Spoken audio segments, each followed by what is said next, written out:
Fetal membranes इन काओ की, जो अगर 24 आवर्स तक भी रिटेन रही तो उसको रिटेंशन कहा जाएगा। 24 आवर्स के बाद ही उसको ट्रीटमेंट दिया जाएगा। प्लेसेंटल चेंजेस क्या होती हैं, जो कि 5 days of the gestation, during the last 5 days of the gestation कह दें, या पार्चुरेशन से एक हफ्ता पहले कुछ ऐसी फिजियोलॉजिकल चेंजेस होती हैं जो कि प्लेसेंटा को डिटेचमेंट होती है प्लेसेंटा की फ्रॉम यूट्राइन वॉल से। उसके प्रोसेस में ये चीज़ें इन्वॉल्व होती हैं, ये एक हफ्ता पहले स्टार्ट हो जाती हैं। और अगर उनके स्टार्ट में या उनके प्रोसेस में कोई हिंड्रेंस आ जाती है तो फीटल मेम्ब्रेन्स डिटेच नहीं हो पाती यूट्राइन बॉडी से, और वो फिर रिटेन फीटल मेम्ब्रेन्स कहलाती हैं।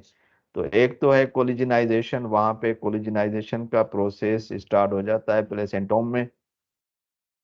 और flattening of maternal crypt epithelium, leukocytes वहां पे आ जाते हैं, पर्टिकुलरली न्यूट्रोफिल्स की बात हो रही है, न्यूट्रोफिल्स का नाम आ रहा है। एंड इंक्रीज्ड एक्टिविटी वहां पे इन्फ्लामेशन काज करते हैं और डिटेचमेंट के प्रोसेस को इनिशिएट करते हैं। Reduction of binuclear cells in the trophectoderm, ये लेयर है उसकी यूट्राइन बॉडी की, जिसमें बायोन्यूक्लियर सेल्स की नंबर रिड्यूस होना शुरू हो जाते हैं, श्रिंकेज होना शुरू हो जाते हैं, ताकि वो उसकी डिटेचमेंट हो जाए। Weakening of the acellular protein layer, एक सेल्यूलर असेल्युलर प्रोटीन लेयर है बिटवीन कॉटिलिडन्स और क्रेंक्युलर एपिथेलियम में, वो वीक हो जाता है। और ये प्रोसेस पार्चुरेशन से एक हफ्ता पहले स्टार्ट हो जाती है। ताई वालेकुम सलाम, क्लास पे हले ऑनलाइन है जी, कड़ा रहे खुश है सब, खैर नहीं, थैंक यू। तो वीकनिंग हो जाती है उसकी असेल्युलर प्रोटीन लेयर की, और ये चीजें एक हफ्ता पहले स्टार्ट हो जाती हैं बिफोर पार्चुरेशन, ताकि फीटल मेम्ब्रेन्स की डिटेचमेंट प्रॉपर हो जाए। डोमेस्टिक एनिमल्स कभी कभी अपने आफ्टर बर्थ को खा जाते हैं। आफ्टर बर्थ को यही हम कहेंगे fetal membranes. Retention of fetal membranes is mediated by impaired, अच्छा अगर ये रिटेंशन हो जाती है तो उसमें ये प्रॉब्लम्स होते हैं कि न्यूट्रोफिल सही से माइग्रेट नहीं हो पाते, वहां पे अपनी साइट पे नहीं पहुंचते, इन्फ्लामेशन काज नहीं करवाते, इसीलिए हो जाती है। न्यूट्रोफिल्स का फंक्शंस जो हैं वो एक्सटेंड करता है into postpartum period and probably mediates recognised complications of the retain fetal membranes. Cows with retained fetal membranes have increased cortisol। अच्छा, यहाँ पे आप देखें जो रात को भी हमने डिस्कस किया कि रिटेंशन ऑफ फीटल मेम्ब्रेन्स में कार्टिसोल इंजेक्शन नहीं देना चाहिए। उसका लॉजिक हमने ये समझा, डिस्कस किया कि यहाँ पे न्यूट्रोफिल्स का फंक्शन है in the process of the detachment of the fetal membranes from the uterine body. तो अगर हम कार्टिसोल देते हैं तो वो क्या करता है कि न्यूट्रोफिल्स को और लिकोसाइट्स को, सारे इम्यून सेल्स को सुप्रेस कर देता है, उसकी एक्टिविटी को सुप्रेस कर देता है। तो वहां पे इन्फ्लामेशन नहीं होगी, इन्फ्लामेशन नहीं होगी तो डिटेचमेंट का प्रोसेस भी सही से अब फाइनल नहीं हो पाएगा। तो देखें ये पॉइंट बता रहा है पीपीटीज में भी हमने लिखी है कि cows with retain fetal membranes have increased cortisol. जब फीटल मेम्ब्रेन्स रिटेन हो जाती हैं तो उसमें कार्टिसोल की लेवल बढ़ जाती है ड्यू टू स्ट्रेस और something other pain conditions and decrease estradiol concentration. तो हमने जो है कार्टिसोल की लेवल को और नहीं बढ़ाना, कोशिश करनी है कि कार्टिसोल लेवल कम रहे और कदरे ज्यादा ही कम रहे, ताकि वो प्रोसेस स्टार्ट हो सके। तो यहाँ पे ये भी सवाल आप नहीं पूछ रहे, मैं आपको बता रहा हूँ आपकी ब्रेन स्टॉर्मिंग के लिए, कि हमने पढ़ा है कि cortisol is necessary for the induction of parturition, means तकरीबन ये 2 से 3 हफ्ते पहले या 2 हफ्ते पहले कार्टिसोल इज स्टार्ट होता है, फीटल कार्टिसोल, जो कि पार्चुरेशन के अमल को स्टार्ट करता है, लेकिन ये फिर फीटल कार्टिसोल होता है, ठीक है, जो कि उसके एड्रिनल ग्लैंड को स्टिमुलेट करता है, और एड्रिनल ग्लैंड ये हार्मोन प्रोड्यूस करता है जो कि बाकी पार्चुरेशन के अमल को पाया तकमील तक पहुंचाता है। तो यहाँ पे जरूरी भी है, लेकिन अब क्वांटिटी कौन मेजर करे कि कौन से लेवल तक और कौन सी क्वांटिटी हमें रिक्वायर्ड है। I want to get a pass for a while. बाहर से बहुत सारी आवाजें आ रही हैं, तो let me close the door of my office. I am coming back.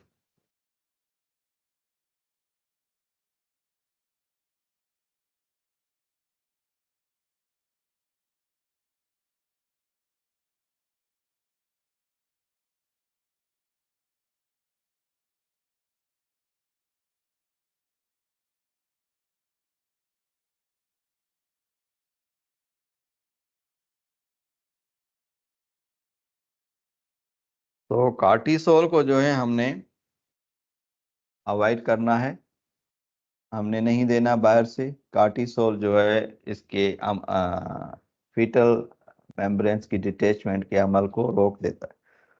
ठीक है। सो इन लेट प्रेगनेंसी दे में also have Altered prostaglandin E2 और PGF2 अल्फा रेशो। अगर फीटल रिटेंशन हो गई है 24 आवर्स के बाद भी, तो आप उसको E2 PGE2 और PGF2 अल्फा किसी रेशो के साथ देंगे तो वो फायदेमंद है। कार्टिसोल नहीं देना। ईस्ट्राडियोल दे सकते हैं, ईस्ट्राडियोल दे सकते हैं, वो हेल्पफुल होगा। ऑक्सीटोसिन हेल्पफुल होगी, कैल्शियम हेल्पफुल होगी, विटामिन डी हेल्पफुल होगी, और उसकी सम जो है ना न्यूट्रिशन डाइट अच्छी रखेंगे तो ये मसले कम होंगे। Uterine contractility is increased in affected cows. Contractility बढ़ जाती है लेकिन फिर भी ये फीटल मेम्ब्रेन्स रिटेन रहती हैं। लेकिन कॉन्ट्रैक्शन या motility tone of the uterus अगर बढ़ा देंगे तो ये भी हेल्पफुल है for the detachment of the fetal membranes. हमने बात की थी अर्ली एबॉर्शन। ये देखें, ये लाइव फीटस है जो कि पीपीटी आज मैं आपकी अपलोड भी कर दूंगा MS टीम पे। अदरवाइज ये पीपीटी आई गेस के मैंने सब की सारी पीपीटीज आपके साथ शेयर की हुई हैं इन एडवांस। ये फीटस है, उसकी टांगे हैं, हेड है, ट्रंक है, इसका टेल भी नजर आ रहा है, ये प्लेसेंटोम्स हैं, और ये पूरा उसका एलेंटोकोरियन और एमनाटिक वेसिकल है। उसके साथ ये एबॉर्ट हुआ है, तो ये फर्स्ट ट्राइमेस्टर में अगर एबॉर्ट होता है तो फीटल मेम्ब्रेन के साथ ही आ जाता है। ठीक है। तो ये कॉटिलीडन्स हैं, इसको हम प्लेसेंटोम्स नहीं कहेंगे क्योंकि क्रैंकल से ये टूट के निकला है।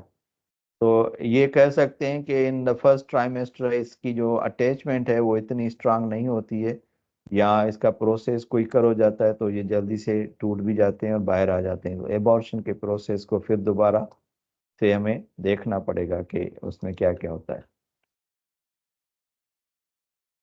पैथोफिजियोलॉजी अभी भी चल रही है कि यहाँ पे तीन मेन फैक्टर्स हैं जो कि फीटल मेम्ब्रेन्स की सेपरेशन और एक्सपल्शन में अपना रोल प्ले करते हैं। नंबर 1 जो है प्लेसेंटा की मैच्योरेशन है, और दूसरा जो है इसमें umbilical supply, blood supply. Placenta mature होना चाहिए और उसके मैच्योर होने में ब्लड सप्लाई सही से जा रही हो थ्रू अम्बलाइकल कार्ड, वहाँ पे कोई प्रेशर, कोई श्रिंकेज, कोलैप्स या कोई रप्चर ना हो, तो ये सप्लाई सही रहेगी तो न्यूट्रोफिल्स की असेस सही रहेगी और वहाँ पे ये डिटेचमेंट का अमल सही रहेगा। दूसरा है यूट्राइन कॉन्ट्रैक्शंस। ये तीन अवामिल अभी बता रहा है, आगे भी दो तीन हैं। प्लेसेंटा का मेच्योर होना, ब्लड सप्लाई का जाना प्लेसेंटोम्स में, और यूट्राइन कॉन्ट्रैक्शंस, ये जरूरी हैं for the detachment of the fetal membranes. अच्छा, यहाँ तक ठीक है, फिजियोपैथोलॉजी खत्म हो गई। अब बात कर रहे हैं इंसिडेंस। ओल्डर एनिमल में ज्यादा इंसिडेंस पाए जाते हैं जैसे जैसे पारिटी वाइज बढ़ती है एनिमल की, और कुछ एनिमल्स में ये रिकरेंट भी होता है। तो आई गेस के मोस्टली उन एनिमल्स में रिकरेंट ज्यादा होगा जिनमें न्यूट्रिशनल डेफिशिएंसी ज्यादा होंगी, या तो हाई प्रोड्यूसिंग एनिमल्स होंगे, या ओल्डर होंगे, या उनमें मिनरल डेफिशिएंसीज होंगी, तभी ये प्रॉब्लम बार बार उनमें रिपीट हो रहा होगा। Incidence is very high with twins, late abortions, but not with early abortions. Generally, high-yielding animals, dairy cows, and higher nutritious at parturition are more prone to placental retention. ये उसकी etiology है: selenium deficiency, vitamin A deficiency, excessive weight gain, increased age, heat stress, higher milk production, late winter, early spring calving, premature calving, uterine atony. Tone नहीं है uterus में, milk fever हो गया है, still births हैं, twins हैं, dystocia है, abortions हैं, हाइड्रोप्स हैं, ब्रुसलोसिस है, इंड्यूस्ड पार्चुरेशन है, फेटोटॉमी है, सी सेक्शन, इन सारी कंडीशंस में RFM, retention of fetal membranes होने के चांसेस है। डायग्नोस किस तरह करेंगे कि degenerating, discolored, ultimately fated membranes may be seen hanging from the vulva after 24 hours after parturition. तो most of the cases में अगर हम इसको इस तरह कहेंगे 80 to 90% केसेस में ऑन माय एक्सपीरियंस बिहाफ के हमें जब किसी केस के लिए कॉल अपॉन किया जाता है कि रिटेंशन का केस है आप आके देखें, तो हमें उसके जो फीटल मेम्ब्रेन्स हैं वो लटके हुए नजर आते हैं। कुछ पार्ट्स उसके कुछ ज्यादा लटके होते हैं, कुछ कम लटके होते हैं।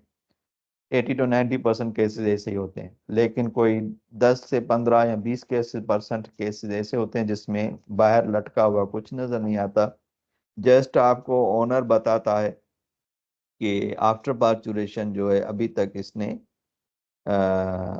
आफ्टर बर्थ नहीं एक्सपेल्ड की है। ठीक है, तो उससे ये भी एक डाउट सी भी होती है, डाउट कंडीशन। डाउट ये होता है कि हम कहते हैं कि जी हो सकता है इसने रात को लेट नाइट एक्सपेल्ड कर दिए हो, आपने नोटिस ना किए हो। तो वो कहते हैं कि नहीं जी हमने नहीं नहीं देखे। और अच्छा यहाँ पे एक डाउट ये रहता है, अच्छा वो कहते हैं कि अगर फेंके भी होंगे तो हमने सुबह देखे नहीं। तो यहाँ पे एक और सवाल आता है, अगर लेट नाइट जब ओनर सो रहा है और जानवर ने आफ्टर बर्थ निकाल दिए हैं, तो वो जानवर उसको खुद भी खा सकता है, और जो आपके घर में कुत्ते बिल्ली हैं वो भी उसको उठा के जाके खा सकते हैं। तो सुबह आप उठेंगे तो आपको तो नजर कुछ नहीं ना आने वाला, तो आप कहेंगे कि अभी तक इसने आफ्टर बर्थ नहीं निकाले, तो आप डॉक्टर को कॉल कर देते हैं। तो ये डाउट सी कंडीशन हो जाती है। लेकिन इस डाउट को भी रिमूव करने के लिए, अगर फेटेड स्मेल नहीं है, आप वल्वा के करीब गए हैं, एनिमल के हाइंड क्वार्टर के साइड खड़े हैं, और जो उसकी सीक्रेशंस आ रही हैं, बिकॉज आफ्टर पार्चुरेशन 2 और 3 वीक्स तक उसके सीक्रेशंस चलते रहते हैं, कभी ब्लडी, कभी पस, कभी डिफरेंट किस्म की सीक्रेशंस। तो अगर ये पस या ब्लडी सीक्रेशंस हैं और उसमें फेटेड स्मेल है, तो ये इंडिकेट करता है कि something is retained inside and he is now going to be degenerating or spoiling, and the bacterial contamination is there, that's why the smell is fetid one. So वो आप फिर गेस कर सकते हैं। अदरवाइज आप अगर ये कॉम्प्लिकेटेड और क्रॉनिक केस नहीं है तो आप पर वजाइनम लुब्रिकेटेड हैंड लेके भी जा सकते हैं और देख सकते हैं कि फीटल मेम्ब्रेन्स रिटेन है कि नहीं है। जो फॉल स्मेलिंग डिस्चार्ज होती है, जब जब यूट्राइन जो बॉडी है वो बहुत फ्रेजाइल हो जाती है, उसमें रिस्क है हैंड इंसर्ट करना इनटू द वजाइना और द यूट्रस। तो वहां पे फिर टीयरिंग वियरिंग ज्यादा हो जाएगी और भी चीज मोर कॉम्प्लिकेट हो जाएगी बजाय के दुरुस्त हो जाए। तो ये डिसाइड करना डिपेंड करता है क्लिनिशियन पे और उसके एक्सपीरियंस पे, उसके नॉलेज पे, कि कौन से केसेस में इंटरवीन करना चाहिए मैन्युअली, कौन से केसेस में नहीं करना चाहिए। लेकिन अगर आप मुझसे पूछेंगे तो मैं ऑन द फर्स्ट स्टेप पे जो है ना मैन्युअली इसको रिमूव करने के हक में बिल्कुल भी नहीं रहूंगा।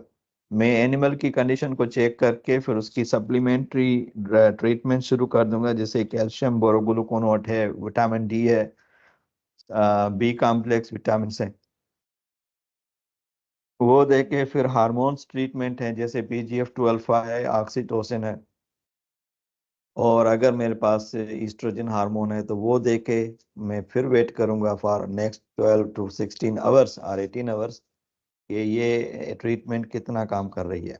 मोस्टली हम फील्ड कंडीशंस में अगर फोन कॉल पे हमें कोई बताता है कि still my animal is bleeding, still the secretions are not going to be stop after parturition, तो हम उसको सजेस्ट यही करते हैं कि आप भले अपने एनिमल को ऑक्सीटोसिन इंजेक्शन नहीं लगाते, लेकिन फॉर दिस रीजन, क्योंकि आपके एनिमल में कोई प्रॉब्लम है, फॉर दिस रीजन तो आप फॉर एवरी मिल्किंग, हम ये सजेस्ट करते हैं ओनर को कि for every milking twice a day आप उसको ऑक्सीटोसिन लगाएं।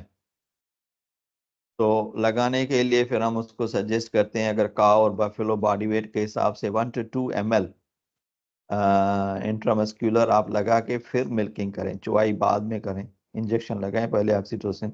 So it will be helpful for the cleaning of the internal environment of the uterus, और ये फिर आगे जाके फायदेमंद होगा। और जो मैंने अभी तक पढ़ा है और पढ़ाया है आप लोगों को साथ डिस्कस की हैं चीज़ें, तो आई थॉट के एवरी एनिमल, नॉर्मल एनिमल, हम हर नॉर्मल एनिमल को आफ्टर पार्चुरेशन अगर 1 या 2 हफ्ते के बाद PGF2 अल्फा लगा दें तो ये बहुत ही ज़्यादा हेल्पफुल होगा उसकी क्लीनिंग में और उसकी यूट्राइन इन्वोल्यूशन में और नेक्स्ट स्ट्रेस आने में।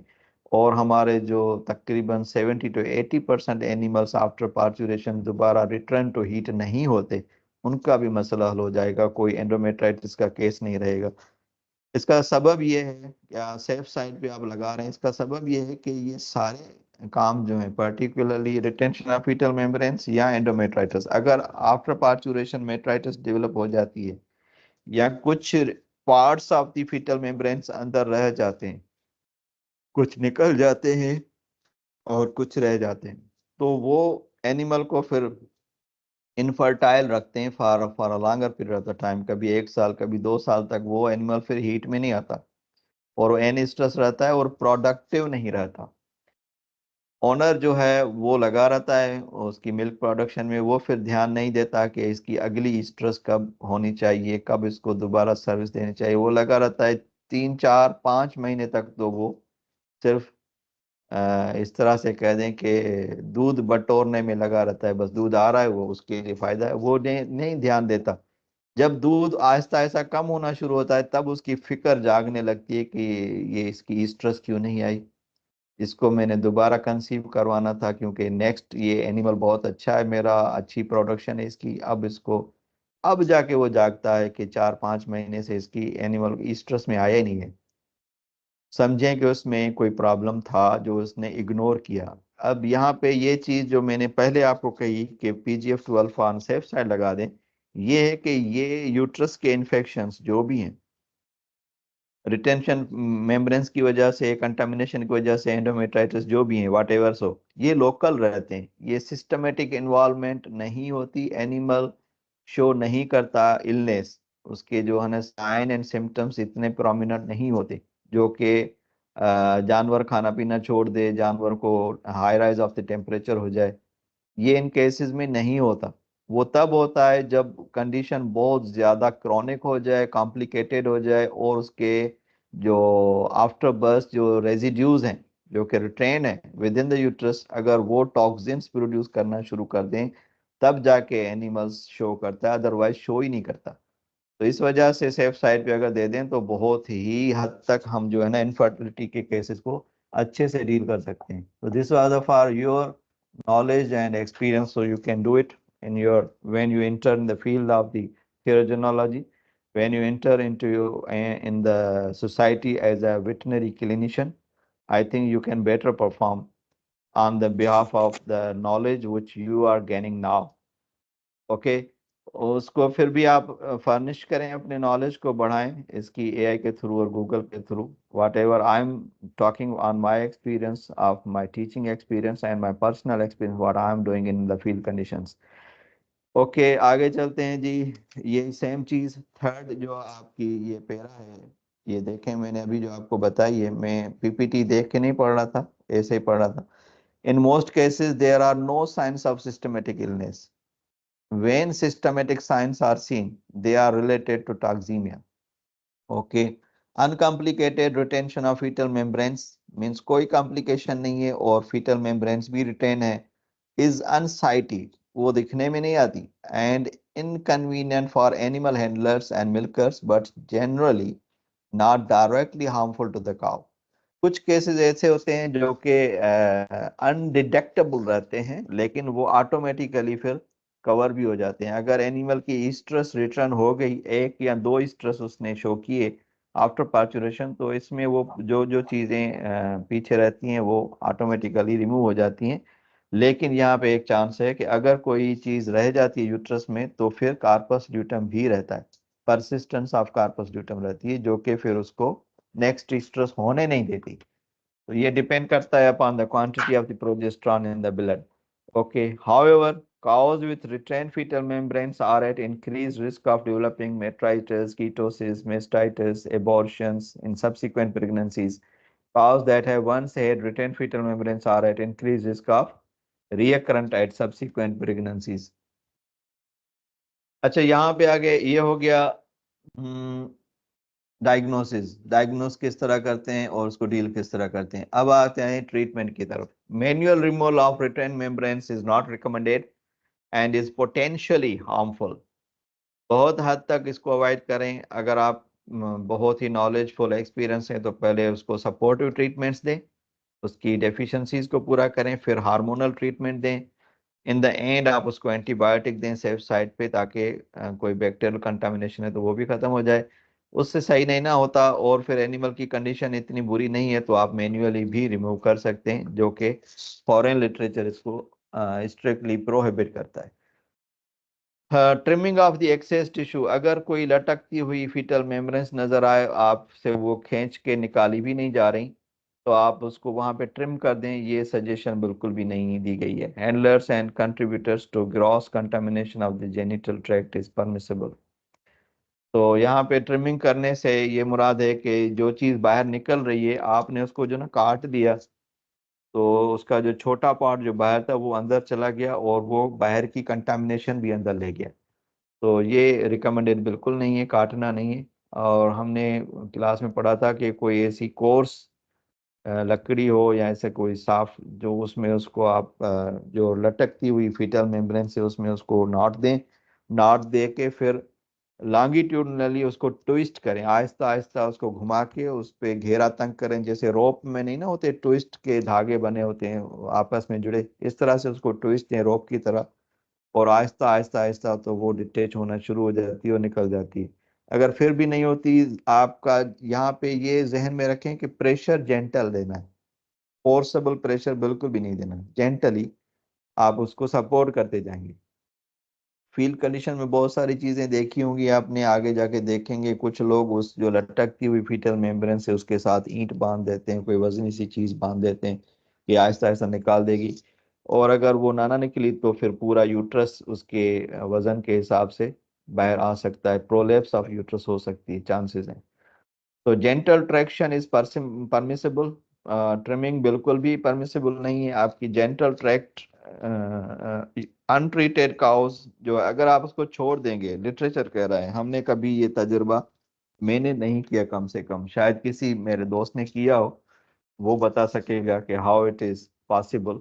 कि लिटरेचर कह रहा है कि अगर आप उसको बिल्कुल भी छोड़ दें अलमाइटी अल्लाह के रहम व करम पे, तो 2 से 11 दिन में इसने अपने आप को साफ कर देना है। लेकिन अगर एंडोमेट्राइटिस डेवलप हो गई और वो फिर क्रॉनिकली रही तो वो longer period of the time तक रहेगी। Routine use of intrauterine antimicrobials has not been found to be beneficial. कह रहे हैं जो हम पेस्ट्रीज रखते हैं ना यूट्रस में आफ्टर पार्चुरेशन, कुछ लोग, अगर आप डिस्टोकिया के केसेस आपने देखे होंगे या रिटेंशन ऑफ फीटल मेम्ब्रेन्स के देखे होंगे, तो जैसे ही डील करते हैं हमारे डिपार्टमेंट में भी, तो हमारे पास यूटेनॉल पेस्ट्रीज हैं जो कि पेंसिलिन और स्ट्रेप्टोमाइसिन की कॉम्बिनेशन से बनी हुई होती हैं। तो प्लेसेंटा रिमूव करके या फीटस रिमूव करके फिर कहते हैं कि जी ब्लीडिंग हो गई, हाथ डाला है अंदर तो टॉक्सिसिटी होगी, तो ये हम एंटीबायोटिक रख देते हैं ताकि वो कवर अप हो जाए।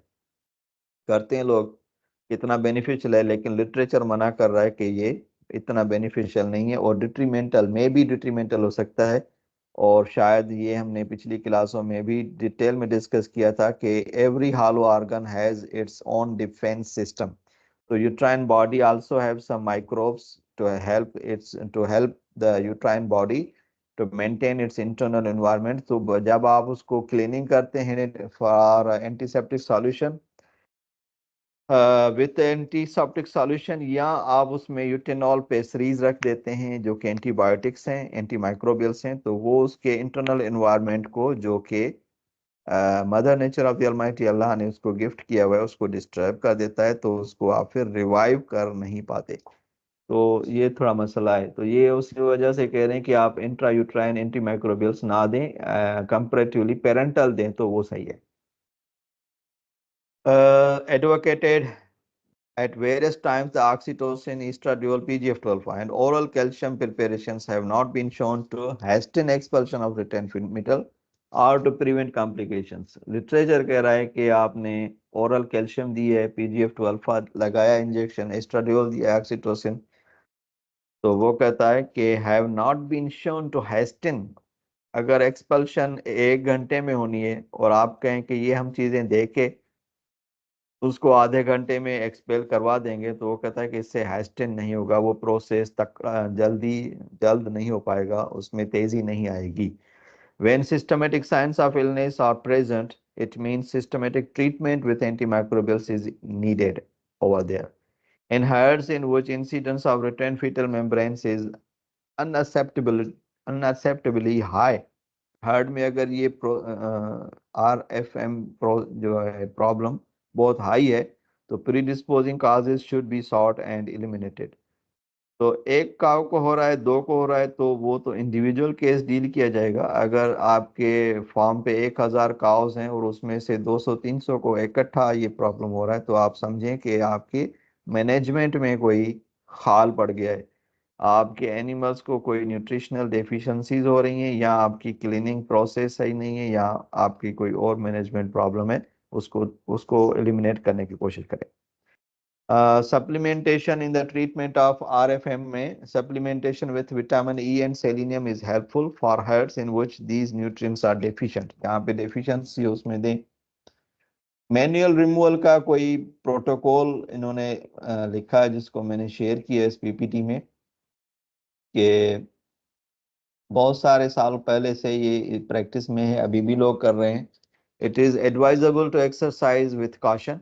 करना है तो बड़ी होशियारी से करना है, ध्यान से करना है। If there is an existing metritis, अगर पहले से ही मेट्राइटिस है, means uterine body is inflamed और फ्राइबल यूट्राइन वॉल है, तो उसमें मैन्युअली ना जाएं, ये और भी चीज़ों को वर्स्ट कर देगा, बजाय के दुरुस्त करे आप उसको और भी चीज़ों को कॉम्प्लिकेट कर देंगे।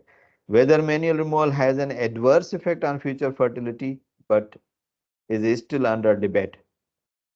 So ये adverse effect हैं future fertility में manual removal, लेकिन फिर भी debatable है। RFM will lead to constant straining। अगर ये remove नहीं हुई, तो कुछ एनिमल्स में, सारे एनिमल्स में मैंने नहीं कहूँगा, कुछ एनिमल्स में ज़्यादा इरिटेंट और इन्फ्लेमेशन हो जाती है, तो वो कांस्टेंट स्ट्रेनिंग करते रहते हैं। सारों में नहीं होती, जब केसेस सीवियर हो जाते हैं तब ये होती है। Hence, postponing treatment will only increase the chances of complication। अगर उस टाइम पे आपने उसकी ट्रीटमेंट ना की, तो कॉम्प्लिकेशन और बढ़ जाएगी। और अगर ये कांस्टेंट स्ट्रेनिंग है, तो उसको एंटीबायोटिक तो देना ही देना है, और उसको फिर मैन्युअली रिमूव भी करना पड़ेगा। अगर कांस्टेंट स्ट्रेनिंग है तो ये सीवियर कंडीशन है। The approach would be to try to separate RFM without causing damage to any crankles. If the membranes are not easily separable, it is advisable to push the placenta back and re-distend with the warm saline. Epidural anaesthesia जहां पे जरूरत होगी टेनेस्मस में दिया जाएगा, otherwise नहीं दिया जाएगा। काव के टेल को एक साइड पे पकड़वाएं, किसी असिस्टेंट से अलग कर दें। जो पेरिनियल रीजन है उसको पूरा वॉश करें एंटीसेप्टिक किसी सॉल्यूशन से। ये प्रोटोकॉल है how to go for manual removal of the RFM। Insert the hand into the uterus and squeeze the fetal cotyledons. जो फीटल कॉटिलिडन्स हैं वो क्रैंकल्स के थ्रू आप उसको स्क्वीज करें, मसाज कर करके एक एक को अलग करें, और जो फ्री पार्ट बाहर है उसको ट्विस्ट करें लॉन्गिट्यूडनल रोप की तरह, किसी लकड़ी के साथ बांध के आहिस्ता आहिस्ता उसको ट्विस्ट करते जाएं। इफ मच फ्लूइड, अगर ज्यादा फ्लूइड अंदर प्रेजेंट है, तो उसको साइफन कर सकते हैं through catheter. Manual removal should be done gently and quickly, 5 to 20 minutes में कर देना चाहिए, और जेंटली करना चाहिए, और क्लीन मैनर में सारा कुछ करना चाहिए। ठीक है, ये था जी manual removal, hormonal treatment, parenteral treatments, ये आप शायद पढ़ चुके हैं कि प्लेसेंटा के टाइप्स कितने होते हैं, डिफ्यूज, डिस्क्वाइट, कॉटिलिनरी और zonary. So I don't want to repeat it again. ये आपको फिजियोलॉजी ऑफ रिप्रोडक्शन में पढ़ाते हैं कोर्सेज में। सो अगर आपको कोई सवाल है, कोई डिस्कशन है, so we are almost 1.5 hours with you guys. So still you are 23 with me. So discussion is open now for everybody. But rule ये है कि जो बात करे वो पहले हाथ खड़ा करे, मैं जिसको कहूँ वो अब बात करे, क्योंकि सारे इकट्ठे बात करेंगे ना तो आवाज मिंगल्ड हो जाएगी, समझेगा कोई नहीं। So on the top, Mr. Abdullah Jamali 205. Yes, you can open your mic and say something. अस्सलाम Abdullah वालेकुम sir. Jamil, sorry, not Jamali, Abdullah Jamil. Yes sir, अस्सलाम वालेकुम। सर, वालेकुम एक तो सलाम। मेरा क्वेश्चन ये वाला है कि आपने बताया कि आफ्टर पार्चुरेशन जो है 24 आवर तक जो है रिटेंशन नॉर्मल है, उसके बाद जो है हम लोग ट्रीटमेंट कर सकते हैं सर। सर, हम्म क्वेश्चन ये है कि अगर 24 आवर बाद जो है, जैसे आपने बताया कि मे बी एनिमल ने रात में जो है ना एक्सपेल आउट कर दी और हमें नहीं हम्म पता, तो हम्म डॉक्टर जो है सुबह गया, उसने हार्मोनल थेरेपी दे दी सर। और हम्म हमने जो है उसको हार्मोनल थेरेपी में सर ऑक्सीटोसिन दे दिया हमें, जबकि हमने हम्म हाथ डाला ही नहीं था, हमें नहीं पता कि सर्विक्स उसका इधर डायलेट है या कॉन्स्ट्रिक्ट हुआ हुआ है सर। तो हम्म उसमें क्या कॉम्प्लिकेशन आ सकती हैं सर? और सेकेंडली हम्म क्वेश्चन ये है कि जो मैंने फील्ड में देखा है सर, जो डॉक्टर्स को वो कहते हैं एलएच जो है, एलएच हार्मोन, वो हम्म। इसकी रिटेंशन ऑफ प्लासेंटा में हेल्प करता है। लेकिन लिटरेचर में सर मैंने जो है ना मतलब कल आपको पढ़ाने के बाद सर्च किया, तो मुझे कोई ऐसा मतलब सॉलिड रीजन मिला नहीं। तो ये सवाल है सर मेरा। अच्छा, एलएच का रिपीट कीजिएगा, क्या है एलएच? सर, जब मैं फार्म पे गया था तो मैंने डॉक्टर से पूछा, तो उन्होंने हम्म कहा था कि रिटेंशन ऑफ प्लासेंटा में जो है वो एलएच हार्मोन यूजफुल होता है। लेकिन जब कल आपके पढ़ाने के बाद मैंने नेट पे भी सर्च किया काफी, तो मुझे एलएच हार्मोन का जो है कोई ऐसा कोई सॉलिड रीजन नहीं मिल रहा उसको यूज करने का रिटेंशन ऑफ प्लासेंटा के केस में। अच्छा अच्छा, इसको बाद में डिस्कस करते हैं। पहला आपका क्वेश्चन ये है कि आप गए केस को डील करने अब्दुल्ला जमील का, कि वहां पे लटकती हुई कोई चीज आपको नजर नहीं आ रही, तो डाउट में ये है कि हो सकता है कि एनिमल ने फेंक दियो और ओनर ने नोटिस ना की हो। फिर भी हम उसको ऑक्सीटोसिन भी लगा रहे हैं और दूसरे हार्मोनल ट्रीटमेंट्स या कैल्शियम भी दे रहे हैं। तो ये क्या और कॉम्प्लिकेशन नहीं बढ़ाएंगे? तो फॉर योर दिस क्वेश्चन के आफ्टर पार्चुरेशन अगर आप उसको ऑक्सीटोसिन, आपको मैंने डोज दिखाया था शायद कि कितना लगाना है, जो हमने डिस्टोकिया के ट्रीटमेंट में देखा था। एनिमल्स में, लार्जर एनिमल्स में मैक्सिमम 100 यूनिट्स, इंटरनेशनल 100 यूनिट्स देते हैं ऑक्सीटोसिन, मीन्स 1 ml। ठीक है, 1 ml या 2 ml ऑक्सीटोसिन। यस। अगर मैं बात करूं कि हमारे सरकमस्टेंसेस की, जो कि मैं उसको सपोर्ट बिल्कुल भी नहीं करता कि आप ये कहें कि हमने इसको थ्रू टीचिंग या डिस्कशन सपोर्ट किया है। हमारे 90% फार्मर्स तो मिल्किंग के लिए ऑक्सीटोसिन 1 ml या ½ ml रूटीनली यूज करते रहते हैं through out the milking period, 4 से 6 महीने। वो कि एज सच इतनी बड़ी कॉम्प्लिकेशन कोई क्रिएट नहीं करता, लेकिन एनिमल्स की फर्टिलिटी कंप्रोमाइज्ड हो जाती है आगे जाके। सो आफ्टर पार्चुरेशन अगर प्लेसेंटा रिटेन है या नहीं भी है, तो आपने अगर ऑक्सीटोसिन दिया है फॉर वंस, सिर्फ एक दफा दिया है या 2 दफा दिया है या 3 दफा दिया है, तो भी ये यूट्राइन इन्वोल्यूशन में फिर भी हेल्पफुल है, इसकी कोई कंट्रा इंडिकेशन नहीं है। दूसरी बात, अगर आपने कैल्शियम दिया है या PGF2 अल्फा दिया है, तो PGF2 अल्फा तो मैं ऐसा भी कह रहा हूं कि कुछ भी ना हुआ हो, हर चीज नॉर्मल हो, रिटेंशन फीटल मेम्ब्रेन्स की कॉम्प्लिकेशन नहीं है, एनिमल को कोई बीमारी नहीं है, तो मैं तो रिकमेंड कर रहा हूं कि हफ्ते के बाद एक शॉट PGF2 अल्फा का एवं ही लगा दें जी, ताकि नेक्स्ट ईस्ट्रस रिटर्न नॉर्मल हो, यूट्राइन इन्वोल्यूशन नॉर्मल हो, और जो काविंग इंटरवल है वो हम मिनिमाइज कर सकें, बजाय कि 4-6 महीने के बाद पता लगे कि एनिमल ने तो ईस्ट्रस ही नहीं शो किया। रिकॉर्ड कीपिंग तो बहुत ही इंपॉर्टेंट है फॉर फार्मर, लेकिन PGF2 अल्फा लगाना भी साइड इफेक्ट इसके कोई नहीं है, फायदा ही फायदा है। ऑक्सीटोसिन 2 से 3 डोजेस दे दें एवरी डे, एक डोज लगाएं, कोई नुकसान नहीं है। कैल्शियम दे रहे हैं, सपोर्टिंग है, मींस यूट्राइन टोन को भी बढ़ा रही है, यूट्राइन इन्वोल्यूशन को भी बढ़ा रही है, आपकी नेक्स्ट ईस्ट्रस को भी जल्दी बुला रही है। तो ये सारी चीजें आफ्टर पार्चुरेशन देना, इसमें कोई ऐब नहीं है, साइड इफेक्ट कुछ भी नहीं है। अगर रिटर्न है नहीं है तो भी दे सकते हैं। बस एक दिन एक चीज का ध्यान रखें कि कार्टिकोस्टेरॉइड्स ना दें आफ्टर पार्चुरेशन। ये एंडोमेट्राइटिस केसेस को भी कॉम्प्लिकेट कर देगा और रिटेंशन ऑफ फीटल मेम्ब्रेन्स को भी कॉम्प्लीट कर देगा। Hope the answer. और अब आते हैं आपके सेकंड क्वेश्चन पे, मिस्टर अब्दुल्ला जमील। आपका सेकंड क्वेश्चन ये है कि हम जो हैं एलएच, आपको किसी ने बताया कि एलएच हेल्पफुल है for RFM, retention of fetal membranes में। तो इस पे आपने तो सवाल मुझसे पूछ लिया, आपको चाहिए था कि आप इस पे खुद गौर करें एज अ थियोरोजेनोलॉजिस्ट। आप पढ़ने वाले लड़के लग रहे हैं मुझे। सो आरएफएम जो है, रिटेंशन ऑफ फीटल मेम्ब्रेन्स में एलएच हार्मोन का क्या क्या रोल है। एक तो पहले आप ये देखें कि एलएच का फिजियोलॉजिकल फंक्शन क्या है। अगर मैं आपसे पूछूं मिस्टर अब्दुल्ला जमील, एलएच का फंक्शन क्या है, बताएं जी। सर मेन इसका जो फंक्शन है वो तो सर मेनली ओव्यूलेशन में हेल्प करता है सर, ये मैच्योर ओ, फॉलिकल्स में।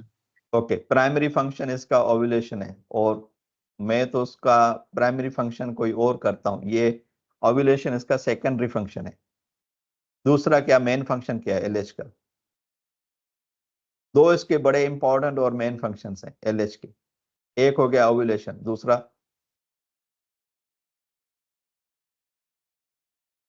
ओके, अब्दुल्ला हेलो जमील को नहीं पता तो कोई और बता दे।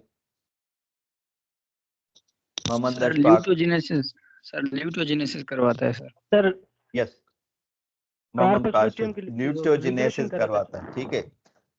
अब देखें अब्दुल्ला जमील, ये इसके दो मेन फंक्शन है, ये आप अपने जहन में रखें, क्योंकि ओव्यूलेशन हम प्राइम से इंटरमीडिएट कोर्सेज में भी जूलॉजी के सब्जेक्ट में पढ़ के आए कि एलएच ओव्यूलेशन कराता है। और अभी तक हमारे जहन में ये बैठ गया कि एलएच का फंक्शन सिर्फ ओव्यूलेशन है। नहीं नहीं जी जी, ये एलएच का मेन फंक्शन है ल्यूटोजिनेसिस कराना। मींस ल्यूटियल सेल्स की फॉर्मेशन और उसकी डेवलपमेंट, और in the end progesterone production बढ़ेगी। तो एलएच का मेन फंक्शन ये है। अब हम अगर एलएच लगा रहे हैं उसको, रिटेंशन ऑफ फीटल मेम्ब्रेन्स को, इट मींस कि हम कार्पस ल्यूटम को परसिस्ट करवा रहे हैं। अगर वहां पे कार्पस ल्यूटम ल्यूटियोलाइसिस नहीं हुई, फीटल मेम्ब्रेन्स रिटेन है, अगर नहीं हुई, तो हम उसको और सपोर्ट कर रहे हैं कि कार्पस ल्यूटम परसिस्ट करे। एलएच देने से जो ल्यूटियल सेल्स हैं वो वहां पे परसिस्ट करेंगे और ज्यादा प्रोजेस्टेरॉन प्रोड्यूस करेंगे। सो एलएच किस हिसाब से रिटेंशन ऑफ फीटल मेम्ब्रेन्स को सपोर्ट करती है, मैं नहीं समझता। दूसरा, जैसे ही प्रोलैक्टिन हार्मोन रिलीज होता है, अगर काफ सक्लिंग करती है, हमने पढ़ा है, और जैसे काफ सक्लिंग करती है या मिल्किंग, हैंड मिल्किंग करते हैं, तो प्रोलैक्टिन हार्मोन रिलीज होता है। प्रोलैक्टिन प्रोहिबिट करता है जीएनआरएच और एलएच को, ठीक है। आफ्टर पार्चुरेशन इसकी प्रोहिबिशन होनी चाहिए, और हम ऊपर से खुद दे रहे हैं। तो ये लॉजिकली भी गलत है और फिजियोलॉजिकली भी गलत है। ये देने से कोई इस पे रिटेंशन ऑफ फीटल मेम्ब्रेन्स की ट्रीटमेंट नहीं ना हुई, आपने और भी चीज़ों को कॉम्प्लिकेट कर देना है। तो ये जहन में रखिएगा कि हार्मोन्स में जीएनआरएच नहीं लगाना, एलएच नहीं लगाना, एफएसएच नहीं लगाना, सिर्फ पीजीएफ2 अल्फा, ऑक्सीटोसिन लगा सकते हैं और ईस्ट्रोजन लगा सकते हैं आफ्टर पार्चुरेशन। ये चीज़ों को और कॉम्प्लिकेट करने वाली बात है। आपको जिसने बताया शायद उसकी इतनी नॉलेज नहीं होगी या उसका एक्सपीरियंस नहीं होगा, मुझे लगता है। Hope okay sir. Abdullah Jamil, आप क्या सहमत हैं मेरे आंसर से, जो मैंने आपको दोनों आंसर्स दिए हैं? Yes sir, absolutely, thank you sir. Okay, next question लेते हैं जी वाजिद अमीन का। ओके वाजिद अमीन, क्या कहना चाहते हैं? अस्सलाम वालेकुम सर। वालेकुम सलाम। सर मेरा रात वाला ही क्वेश्चन है जो आपसे मैंने किया था रात को, हम्म। कि सर आपने कहा कि रिटेंशन ऑफ फीटल में ब्रेन में ना न्यूट्रिशन की कमी भी, मतलब कैल्शियम की डेफिशिएंसी भी एक इसकी काज हो सकती है, हम्म। क्योंकि ट्रीटमेंट में हम कैल्शियम भी देते हैं। जी जी। तो मेरा सवाल ये है कि जो लोग ये करते हैं कि जब तक जानवर फीटल मेम्ब्रेन एक्सपेल नहीं करते तब तक मिल्किंग नहीं करते, वो फिर ठीक करते हैं? क्योंकि अगर फर्ज करें जानवर को रिटेंशन ऑफ प्लेसेंट है, तो वो हम्म। अगर मिल्किंग करेगा तो होर कैल्शियम की कमी होगी, तो होर वो फिर मतलब वीक होगा उसका सिस्टम। सही है। ये, अब इसकी फिजियोलॉजी ऑफ अडर, आपका सवाल पूरा हो गया। जी सर। अब जो कैल्शियम बॉडी से निकलती है, फॉर एग्जांपल अगर हम इसको जाके देखेंगे, क्योंकि मुझे इतनी इस पे ग्रिप ना होगी शायद, लेकिन मैं इसको आइडियोलॉजिकली आपके सामने पेश कर रहा हूँ कि मिल्क सिंथेसिस, अब दूध बनने का प्रोसेस चला है। अभी जो फर्स्ट मिल्क है, कोलोस्ट्रम है, वो कैल्शियम में भी हाई है और उसमें कुछ और भी मिनरल्स भी हैं और जिंक वगैरह ये सारी चीजें, कुछ इम्यून रिस्पॉन्स के सेल्स भी हैं, ठीक है। वो उसकी सिंथेसिस हो गई है, अब वो पूरा स्टोर हो गया। अडर उसके स्टोर हाउस है, ये सवाल है। अभी यहाँ पे काउंटर सवाल है कि मिल्क का जो लेट डाउन है वो हो गया है अडर में, कोलेस्ट्रॉम वहां पे, अभी हमने सिर्फ उसकी मिल्किंग करनी है।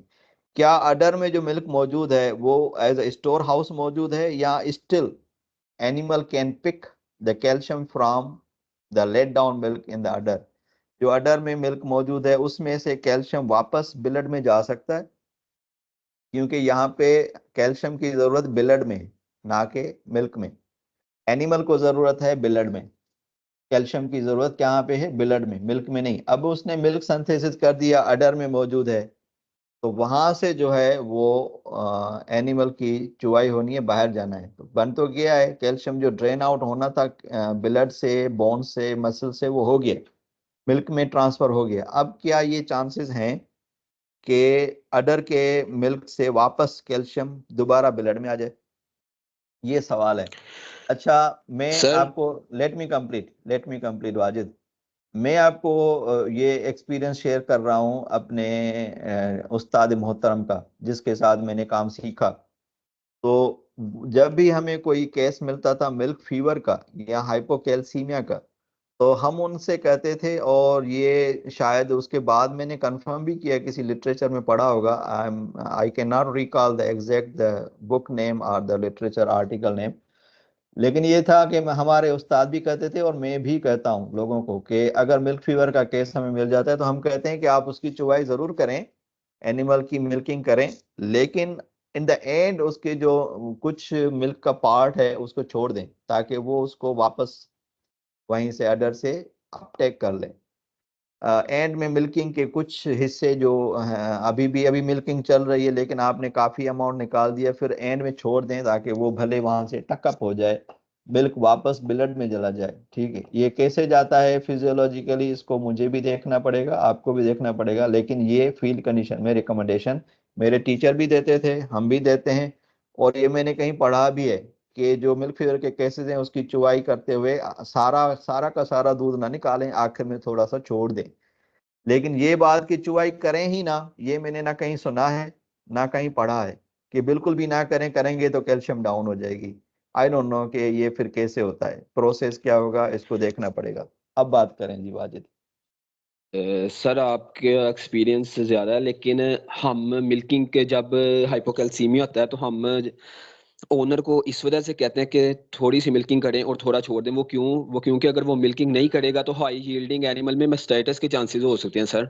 इस वजह से हम कहते हैं कि मिल्किंग थोड़ी करो और थोड़ी रहने दो। और हम्म, कुछ तो ये करते हैं कि एक टीट के से मिल्किंग करवाते हैं, दूसरा छोड़ देते हैं सर। ये भी मास्टाइटिस की काजेज होती है। इस वजह से कहते हैं कि हर टीट से इक्वली वो थोड़ा थोड़ा मिल्क करें।